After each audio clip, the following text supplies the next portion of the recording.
Hi, I'm Joni Patry, and welcome to my YouTube channel. Well, today I want to talk about Vedic astrology, in particular, how I know it is true to the stars. That's my saying about Vedic astrology. Why? Because it is based on the movement of the stars. That is why we have a different position of our starting of the zodiac instead of where Western tropical astrology is. Let me explain. Western tropical astrology is based primarily on the sun, which creates the seasons, whereas Vedic astrology is based primarily on the stars. Because of the stars, they've been moving over, well, they're always moving, but they move so slow that they're actually called fixed stars. But this movement takes 26,000 years for it to go through all 12 signs of the zodiac. And at this point in time, the zodiac from the tropical Western, the sidereal zodiac has fallen backwards almost 24 degrees. Now, this is truly where everything is, because the stars are what constitute pretty much the constellations, where the signs are in the heavens. So the stars, they have to be, since they're moving, they move and they bring with them, of course, the constellations and the signs. So here's why I say it's true to the stars. I love this. And remember this, I did Western astrology for 20 years, and I've been doing Vedic for a little over 20 years. I feel like I can talk about this in terms of what works from Western, what works for Vedic. Vedic uses the sidereal system. What does sidereal translate to? Star. So it's the movement of the stars. And when you're looking at the planets in the sky, where they are relative to what signs they're in, it's sidereal that it is astronomically correct. If you take your phone to look at where the planets are in the heavens, it's going to give you the sidereal placements, which are the true placements. But here's my issue why I know that Vedic astrology is more predictive. And I have many reasons why I've chosen. I used to do Western astrology and Vedic together. I would bring my tropical Western chart out and my Vedic chart together when I would do readings. But I found that over time, the Vedic was just a clearer system. Because when you're looking at aspects or transits of the planets, they're going to hit the planets in your birth chart, regardless if you're doing tropical or sidereal. Because when you look at where the planets are in the heavens, they've fallen back 23, 24 degrees, but so have the planets in your birth chart. So you will have the transits hitting the same aspects. And that's one of the main reasons why Western astrology will be correct. But the house rulers of the sidereal chart, trust me, are more accurate. And I know this is a problem. There's a big conversation about whether, which is the right zodiac to use. Well, let me just say this. For the Western astrologers that say Vedic doesn't work, they've never studied it. Not to the extent that I have. So if someone has studied something, then they can voice their opinion on it. And furthermore, for those of you that are just basing things on your sun sign, that's not real astrology. When you understand the mathematical calculations of everything in the divisional charts, such as the D9 and the Navamsha and all of the divisions, you will start to understand that Vedic astrology is mathematically true and the true placements. So moving on with that, yes, you're going to get results with Western astrology. Don't get me wrong here. But if you want to really if you are truly into astrology, you are going to want to look at the Vedic chart. Truly want to learn everything there is about astrology. And I find so many people, they don't want to learn anything new. I wanted to really learn astrology, so I took it upon myself to learn all the different systems and techniques, and then make a decision as to which one I'm going to be using.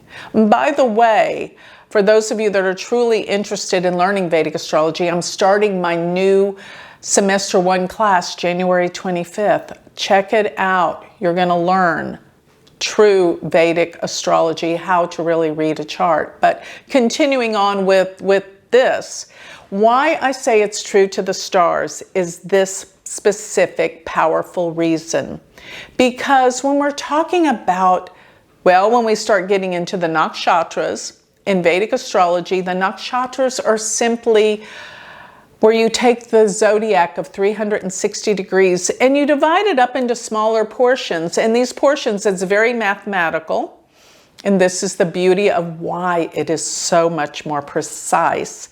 Because then you're looking at the nakshatras, which are 13 degrees, 20 minutes, divisions of the zodiac. That divides up the whole 360 degree circle. And you're going to have 27 of these portions.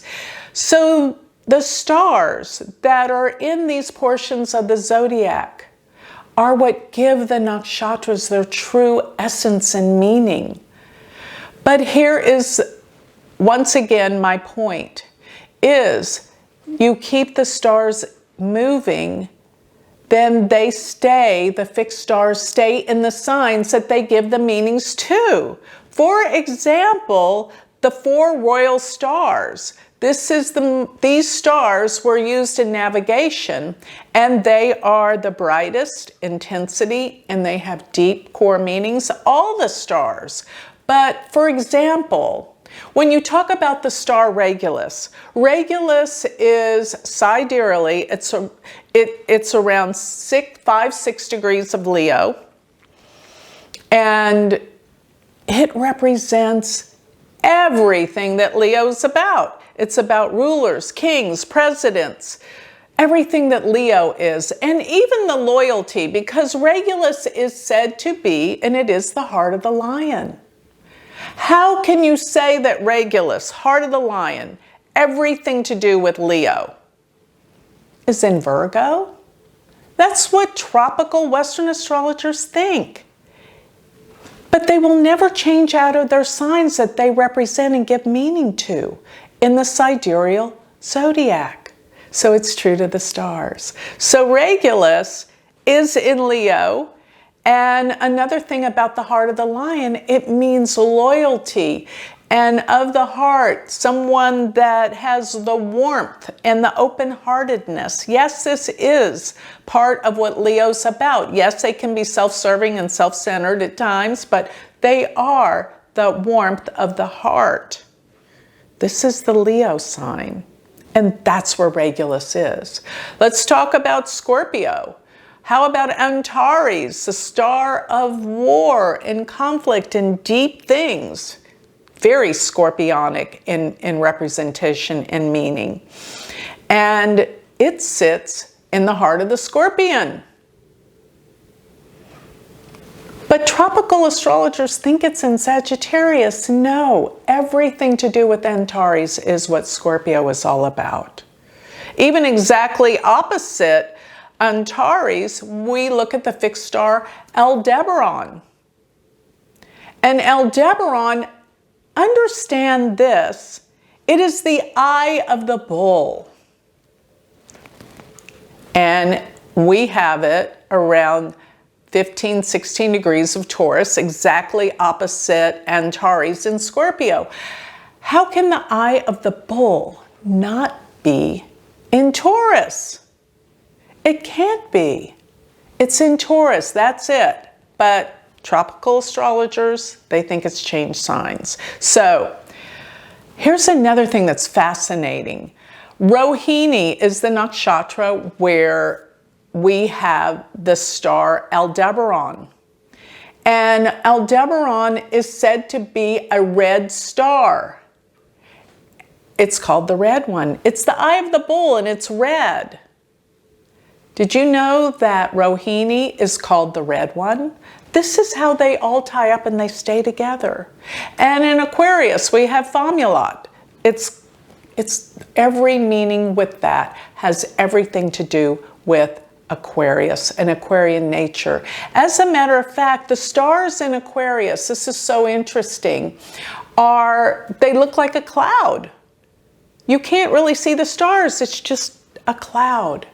But opposite that is where we have Regulus in Leo, and that's the heart of the lion, and it's the one, and the Leo energy is about kingship, leadership, oneness.